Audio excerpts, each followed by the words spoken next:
Question number 9 এ বলা হচ্ছে a geometric sequence has a second term of 12 and a sum to infinity of 54, find the first term. এখান থেকে আমরা লিখতে পারি যে এখানে ফার্স্ট টার্ম কত সেটা আমি জানি না, আমি এটাকে ধরে নিলাম যে ফার্স্ট টার্ম ইজ এ। তাহলে সেকেন্ড টার্ম কত হবে? The second term is a r. এখন তাহলে কি লেখা যায়? এখান থেকে আমরা সেকেন্ড টার্মের ভ্যালুটা জানি কত, 12 ইকুয়াল টু এ আর। তাহলে আর এর ভ্যালুটা আমরা কত লিখতে পারি? 12 ডিভাইডেড বাই এ। এটাকে 1 নম্বর ইকুয়েশন দিয়ে রাখো। এরপর বলা হয়েছে সাম টু ইনফিনিটি, এস ইনফিনিটি, এটার ভ্যালু দিয়েছে 54।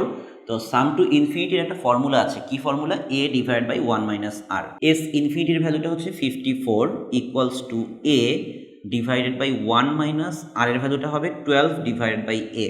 সো পরের লাইনটা আমরা লিখতে পারি যে 54 ইকুয়াল টু এখানে এ ডিভাইডেড বাই এটাকে যদি নিচে কমন নেই তাহলে এ মাইনাস 12, অর্থাৎ উপরে এ স্কোয়ার নিচে এ মাইনাস 12। এটাকে এ পাশে নিয়ে আসি, 54 into a minus 12 equal to A square. লাইনটা আমরা লিখতে পারি 54 এ মাইনাস 54 ইন্টু 12 কত আসে? 648 ইকুয়ালস টু এ স্কোয়ার। সবগুলোকে এক পাশে নিয়ে আসলে a square minus 54 a plus 648 equals to 0। এখান থেকে আমরা একে মিডল টার্ম ব্রেক করব। একে যদি আমরা মিডল টার্ম ব্রেক করতে যাই, a square minus something plus 648 equals to 0। এখন এইটাকে আমরা ফার্স্টে ফ্যাক্টরাইজ করব, 648, এটাকে কি লেখা যায়? 648 ইন্টু 1।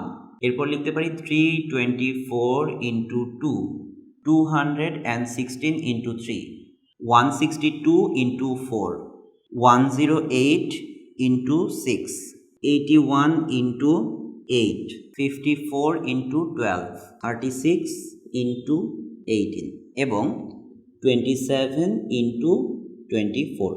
এখন খেয়াল করে দেখো যে 648কে যতভাবে ফ্যাক্টরাইজ করা সম্ভব ছিল আমি সেটাকে করেছি, এবং এরপর আমাদেরকে যে ডিসিশনটা দিতে হবে যে কোন দুইটা ফ্যাক্টর অ্যাড করলে 54 হয়।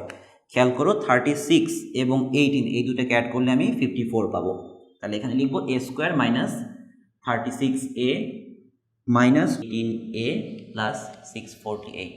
এখান থেকে লিখতে পারি এ কমন নিলে এ মাইনাস 36 মাইনাস 18 কমন নিলে a minus 36 equal to 0। A minus 36 into a minus 18 equal to 0। এর দুইটা ভ্যালু চলে আসে, একটা আসে 36 আর একটা আসে 18। এইটাই আমাদের অ্যান্সার।